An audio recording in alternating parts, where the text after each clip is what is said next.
If you're planning a move to the Hampton Roads area, the one conversation we absolutely have to have is about flood zones and flood insurance. Hampton Roads is a low-lying coastal area, and that does mean we're prone to flooding here.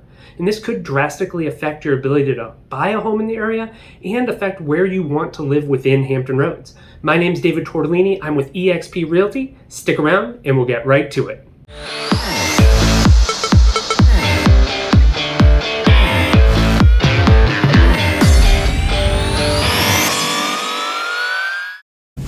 At the time of this recording, Hurricane Ian is sitting off the coast of Virginia, and it's looking like that's going to bring in a storm surge that could cause some pretty historic flooding in the area.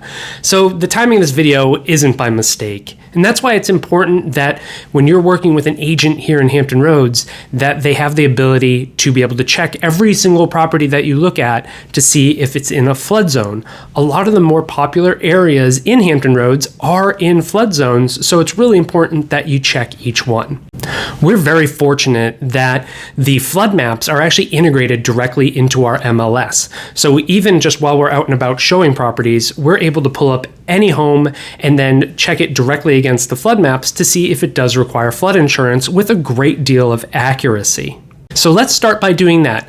Let's jump over into the MLS and I can show you exactly what I'm looking at when we're out looking at homes and if we want to find out if a property is in a flood zone. Alrighty, well, let me show you exactly what I am looking at when a client asks me to look up flood insurance for them on a property, or to see if it's in a flood zone, I should say. So basically, as a part of our MLS, any listing, we always have, it's just a random listing, we have all these tabs here, and one of them is flood map. And it's pretty cool because it brings us down to basically Google Maps of the region, and then I can scroll in, and we can get closer and closer. And as we do, the flood maps will start to overlay. There you go. So these are the flood maps. So this is what I'm looking at when a client says, hey, Dave, can you check on this one to see if it's in a flood zone? I'm going to pull up this map and I'm going to zoom in here and see what I can find. So as you can see, you have really three colors. You have this kind of orange color over here, and it has the letter X in it. You have the yellow that says X500, and you have AE in the purple. All right, so the big one here is the AE, because any property that is in that purple AE zone is going to require flood insurance in order to get a mortgage on it. If it's in the X, it does not require flood insurance, and it is not in a flood zone. And if it's in an X500 zone, it also does not require flood insurance. However, it is in an area that may be prone to flooding at some point. So while you may not be required to get flood insurance on it, we still do recommend it. So this is what I'm looking at. And then, so as we look around, you can see different properties, different areas, and get a good idea of where people and where their home is in relation to these flood zones.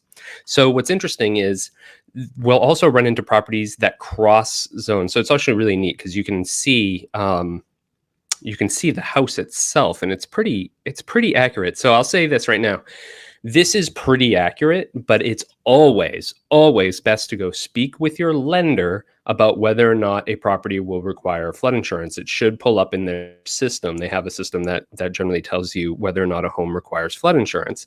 And of course, the current owner usually knows too, but that's always not totally accurate, because especially if they have the house paid off.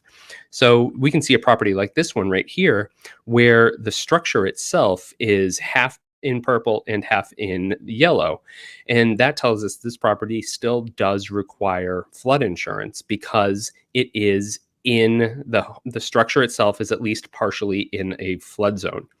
The only way to kind of get out of having to pay for flood insurance, if you find you're in a situation like that, is to get a flood elevation certificate. And maybe that can give you some more accuracy to say that you're not in a flood zone. And then there's also some remediation work that I've had done on one property in the past where the front barely corner was in the flood zone, and we were able to do some work to that area with the landscaping to make it so that they considered it out of the flood zone. So she didn't need to get flood insurance, but that was a big ordeal. And then you can see up the property next door to it, see how the purple is in the yard, but the house is not. So most likely this one will not require flood insurance, even though the flood zone goes up into the yard, because what we're really protecting with this insurance is the structure. So you'll see this all over the place along water lines, really. Especially you could come over to a place like probably, I'm hoping this is right. So these lots you can see go out into VE. So VE means absolutely, at the coastline, basically zero elevation. We do have some houses that are like this that are VE, but very few, mostly AE. But you can see right here, the line does go up into all of these yards, but the houses are set way back. So they're not required to have flood insurance, because some of the people that are on the river, their home actually sits pretty high up above the water. So if someone were to call me and say, hey, Dave, can you check on this property to see if it requires flood insurance, or if we're actually out and about? Because the cool thing is this actually works on mobile too. And it's actually even better on mobile, because when I zoom out, the overlay doesn't disappear. So when I'm mobile, I can really just do this, and we can go from Williamsburg to Virginia Beach and keep all the colors up and not have to zoom out and zoom back in. But so this is what I'm looking at. It's fairly accurate. It's usually gives us a good understanding of what we need to know, and if we have questions that we need to ask the seller, especially if they don't mention anything about flood insurance in the listing, we can take a look at this just to make sure, because you never know. Okay, well, now that you've seen what I'm looking at when I'm out and about with clients looking at properties to see whether or not their home is in a flood zone, let's talk about how it could potentially impact you financially as an owner of a home in a flood zone. So what's really kind of crazy is that the seller of a home isn't actually required to disclose if they're in a flood zone. We actually have to do that due diligence ourselves. However, it really is in the best interest of the seller to be upfront with that, because the last thing they want is for someone to write an offer on a property not thinking that it requires flood insurance, only to find out that it does, and then not be able to qualify for the home anymore due to the cost of the flood insurance. So flood insurance is going to be a fee that goes on top of your homeowner's insurance. And this is going to affect how much you can get approved for. So if you have a flood insurance policy that costs $100 a month, say, well, that's going to be $100 less buying power per month that you have. So instead of being approved for $300, for example, you may now only be approved for $280,000 with the $100 a month flood insurance. Those numbers should just about balance each other off.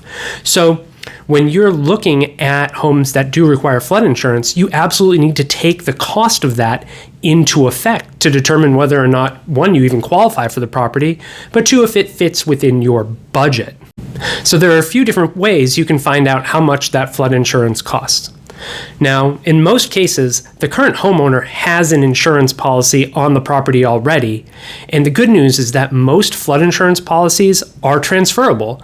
So if that homeowner can just tell us up front, hey, my flood insurance costs X amount of dollars per year, if you want to take over this policy, here's their information, and you're able to go through a process to transfer that flood insurance, and you know the cost up front, and you accept that, and you move forward at that rate.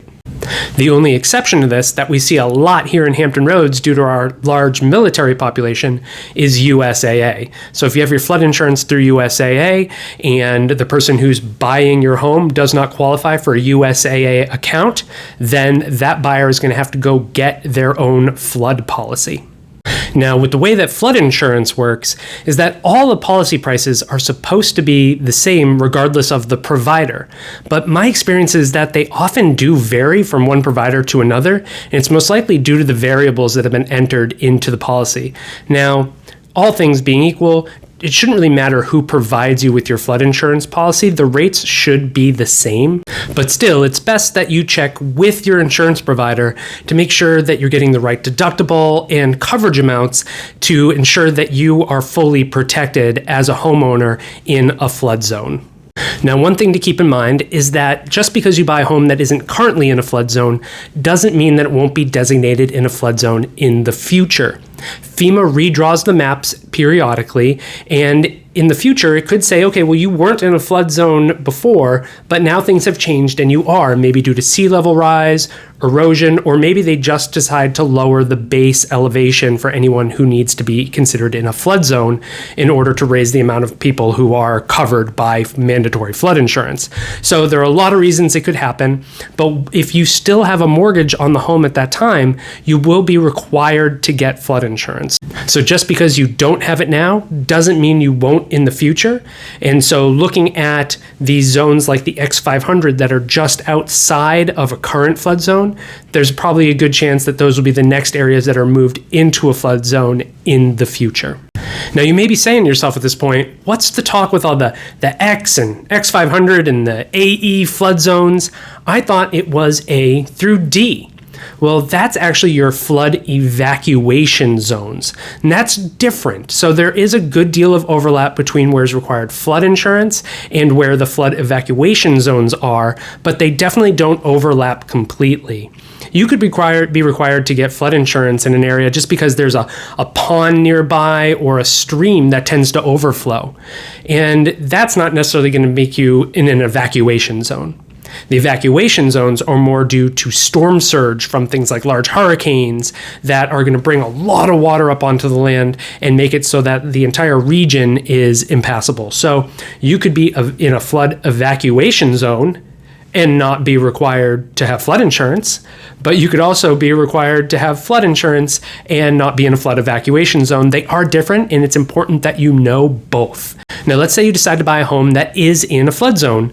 Well, now you have flood insurance on it, so that's good, but there are ways to mitigate the cost and the rise of the cost of that insurance in the future, because there is nothing that says that that cannot go up, and sometimes it goes up a lot. So a couple of things you can do.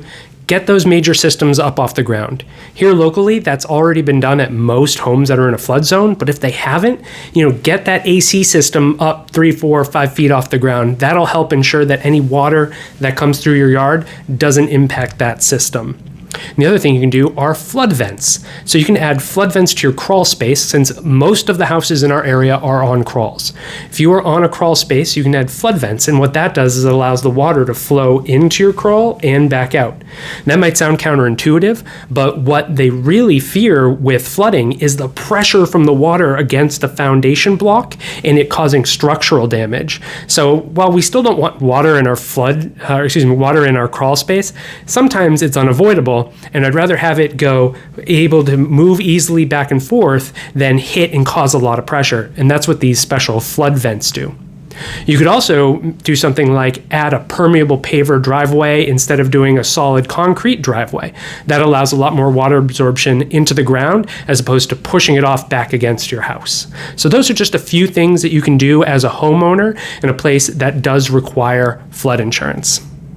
As you can see, living in Hampton Roads does require at least a basic understanding of flood zones and flood insurance. If you're planning to buy a home, you just need to check those maps to see if you are in a required flood insurance area. And your agent should be able to help you with that. Now, ideally, I'm your agent, so I'll help you with that.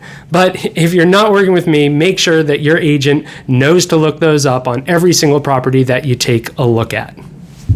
Now, if you don't want to live in a home that requires flood insurance, it is easy to stay away from those homes.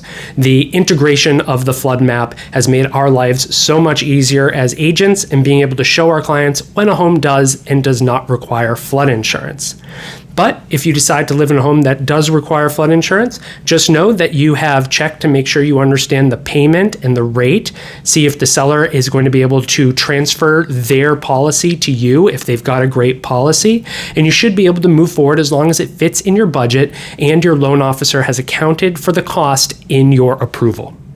The only unfortunate thing is that since it's not a seller required disclosure, I'm not able to actually filter those homes out of a home search. So if you said to me, Dave, I'm looking for a home in Norfolk, but I don't want to be in a flood zone, well, unfortunately, I can't just filter them out automatically. We've got to look at each one as they become available. Okay, well, I hope you found this video on flood zones and flood insurance in Hampton Roads helpful. If you have any comments or questions, you can leave those below and I'll reply to them as soon as possible. Of course, my information is below as well, so you can always just reach out to me directly. Do me a big favor and like this video, subscribe to my channel, and then share this video with anyone you know who's making a move to the Hampton Roads area. My team and I are on standby waiting to help, so you can call, text, or email us anytime, and we'd love to help you with your next home search. Again, my name is David Tortellini. I'm with eXp Realty. Thanks so much for watching.